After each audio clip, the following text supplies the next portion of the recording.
Hi friends, good evening. आज हूँ सोमवार संध्या। आज संध्या समय देश दुनिया राज्यर अनेक बड़ गुरुत्वपूर्ण खबर गुड़िक आसी। तेबे आसतु नजर पकाइबा आज संध्यार आसीथिबा समस्त बड़ खबर गुड़िक कौन रही। डेली डेली यही नुआ नुआ अपडेट पाइबा आम चैनल को सब्सक्राइब करनी पाखे बेल आइकन प्रेस कर दिंतु जहाँफल आमर जब भी नुआ नुआ वीडियो आसो आप सर्वप्रथम देखिपारे। नंबर 1 ऑनलाइन रे हेबो पीजी सेमिस्टर परीक्षा। उत्कल विश्वविद्यालय पीजी काउंसिल द्वितीय एवं अंतिम सेमिस्टर परीक्षा ऑनलाइन मोड रे करने को निष्पत्ति नहीं कर्तृपक्ष। यही परीक्षा जुलाई मासरे अनुष्ठित हेबार कार्यक्रम रही। PG council chairman Basant Kumar Mallik सूचना अनुसार शारीरिक भाव में परीक्षा करने संभव नथिबारु ऑनलाइन माध्यम परीक्षा करने को निष्पत्ति निया जाइछे। तेबे टाइम्स ऑफ इंडिया रे प्रकाशित रिपोर्ट अनुसार मिड सेमिस्टर परीक्षा जुलाई 15 ରୁ 20 तारीख मध्य हेबो। सेहीपरि अंतिम सेमिस्टर जून 20 ରୁ आरंभ होई मास शेष सुधा शेष हेबो। नंबर 2 केबे खोलिबा स्कूल केबे ठार स्वाभाविक हेबो ऑफलाइन रे पाठ पढ़ा। एबे समस्तंकर चिंता स्कूल ना परीक्षा। कोरोना पाई पाखापाखि 1.5 वर्ष हेबो अनिश्चिततार भविष्य रही। ओडिशा भली राज्यर अधिकांश उपांत अंचल थिबारु ऑनलाइन शिक्षा तो स्वप्न। आउ एभली स्थिति रे ए वर्ष कौन हेबो पिलांमानंकर भविष्य। द्वितीय लहरी कोप कमी नथिबारु एबे स्कूल खोलिबार स्थिति स्वाभाविक होई नाही। तेबे आगको आसुची पुणी थर तृतीय लहरी शिशु माननको अधिक प्रभावित हेबार आशंका थिबारु विशेषज्ञ मानकर मत को अपेक्षा करिसेंती राज्य सरकार। विशेषज्ञ माने जो भली मत देवे राज्य सरकार स्कूल खोलिबे कि नहीं एने निष्पत्ति नेबे।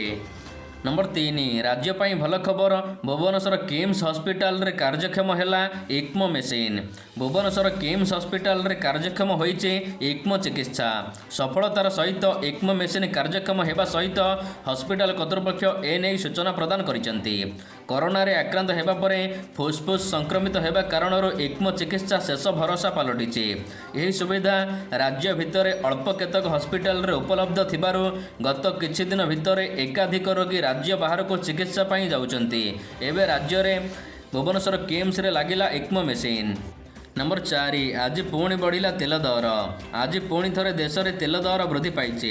आज पेट्रोल प्रति लिटर उपरे 29 पैसा और डीजेल प्रति लिटर पिछा 30 पैसा वृद्धि पाई। फल देश में तेल दर एक नुआ रेकर्ड करिछि। ओडिशार मालकानगिरी जिले में उभय डीजेल और पेट्रोल 100 टंका पार करिछि। मालकानगिरी रे पेट्रोल प्रति लिटर उपरे 102 टंका 23 पैसा और डीजेल 100 टंका 1 पैसा बिक्री हेउछि। सेहीपरि भुवनेश्वर रे लिटर उपरे पेट्रोल 97 टंका 16 पैसा और डीजेल 95 टंका 11 पैसा छुईची। नंबर 5 लॉकडाउन मिछ खबर को नहीं एसआरसी चेतावनी। मिछ खबर को नहीं विचलित न होगा परामर्श देइचंती मुख्य रिलीफ कमिशनर प्रदीप जेना। लॉकडाउन और अनलॉक को नहीं सोशल मीडिया रे घूरी बुलुथिबा चर्चा उपरे स्पष्टीकरण रखिचंती प्रदीप जेना। से कहिचंती निर्दिष्ट समय रे राज्य सरकार गाइडलाइन जारी करिवे।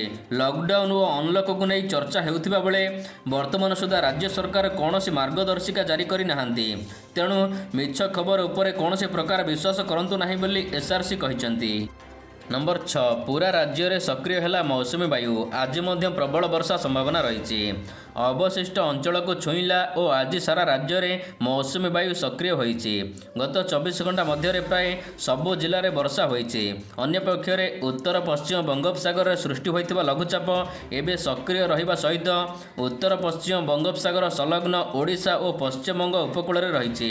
यह धीरे धीरे पश्चिम उत्तर पश्चिम दिगरे गति करी आसंता 2 ରୁ 3 दिन मध्य ओडिशा झारखंड एवं उत्तर छत्तीसगढ़ अतिक्रम करिबो।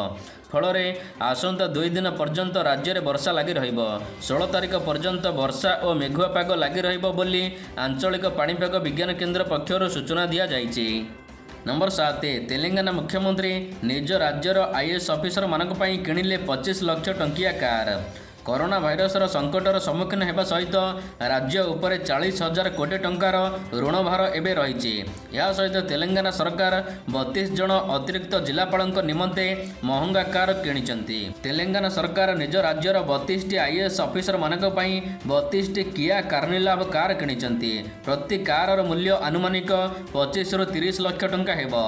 निज बासभवन प्रगति भवन ठारे मुख्यमंत्री एही कार गुड़िक रखिचंती।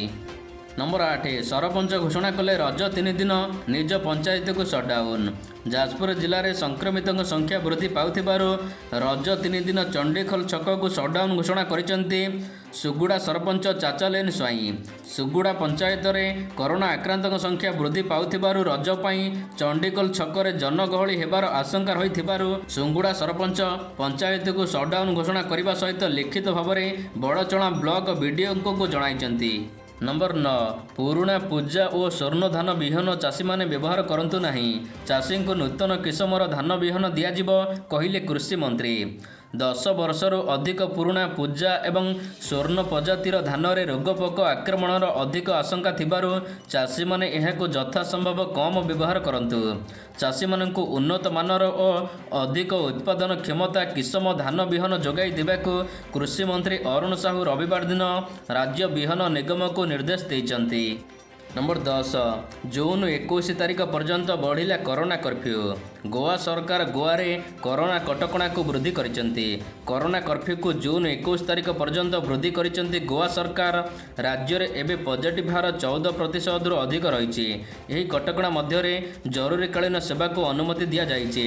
यह सहित बार रेस्टोरेंट दुकान बजार विद्यालय कॉलेज शिक्षानुष्ठान इत्यादि समस्त कार्यक्रम बंद रहिबो। सेहीपरि विवाह कार्यक्रम रे 50 जनक उपस्थिति रे विवाह कार्यक्रम कराजिबो। नंबर 11 आज दिल्ली रे खोलिला समस्त साप्ताहिक हाट दुकान बजार। आज शर्तमूलक भाव में दिल्ली रे खोली रेस्टोरेंट गुड़िक। बसिबा क्षमता 50% ग्राहक मानकु नहीं रेस्टोरेंट गुड़िक दिल्ली रे खोली। सेहीपरि दीर्घ दिन धरी बंद रही साप्ताहिक हाट को कटकणा मानि खोलिबा पई अनुमति देइचंती दिल्ली मुख्यमंत्री अरविंद केजरीवाल। नंबर 12 एका थरके विधवा होगले 38 जन स्त्री चलीगले विश्वर सबुठार बड़ परिवार मुखिया। एका थरके विधवा होगले 38 जन स्त्री विश्वर सबुठार बड़ परिवार मुखिया जीवना चानांक आज मिजोराम आइजल रे मृत्यु होईची। मृत्यु बेलू 76 वर्ष बयस होइतिला।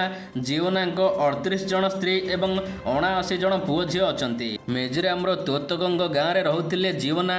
तेबे जीवना मात्र 17 वर्ष बयस रे प्रथम स्त्री को विवाह करथिले।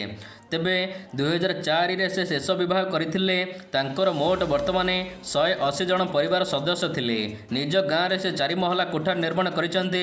सेठारे तांकर समस्त स्त्री एवं परिवार रहुथिले। नंबर 13 आज राज्य में 44 जनकर मृत्यु।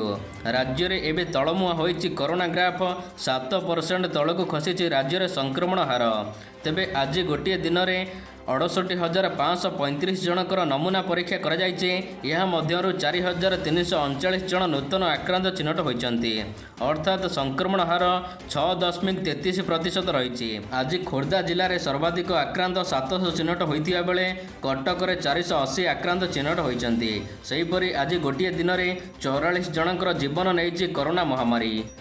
नंबर 14 देश में कमिला कोरोना ग्राफ। आज गोटे दिन में 70,000 आक्रांत चिन्हट। देश में एवं कोरोना ग्राफ तलमुआ होइछि। 24 घंटा मध्य सारा देशरू 70,421 जन नूतन आक्रांत चिन्हट होइछन्ति। सेही भली 24 घंटा मध्य पूरा देशरू 3,921 जनकर जीवन नेइछि कोरोना महामारी। तेबे आज गोटे दिन में 1,19,501 जन आक्रांत सुस्थ होई घर को फेरिचन्ति। नंबर 15 जुलाई रे संसदर मौसुमी अधिवेशन। जुलाई मध्यभाग में संसदर मौसुमी अधिवेशन आयोजन करने को केंद्र सरकार प्रस्तुत होउचंती। संसदर मौसुमी अधिवेशन जुलाई मासरे आरंभ हेबो। या सहित संसदीय कमिटीर कार्य जून 16 रु आरंभ हेबो बोली आशा करा जाउची। सूचनायोग्य संसद रे 40 रु अधिक बिल एवं 5टी आदेश उपरे आलोचना होई पारे। नंबर 16 जन्म हैला अजब बाछुरी। अच्छी 2टी मुंड 2टी कान 4टी आखि। उत्तर प्रदेशर चंदोली रे एक 2 मुंडिया बाछुरी जन्म होइछि। एही बाछुरीर 2टी मुंड 2टी कान 4टी आखि रहिछि। तेबे एही बाछुरीटी संपूर्ण सुस्थ अछि। चांदोलीर बरहुली गाँवर अरविंद यादवଙ୍କ घरे एही आश्चर्यजनक बाछुरी जन्म होइछि। एही बाछुरी को देखिबाको भिड़ लागि रहिछि।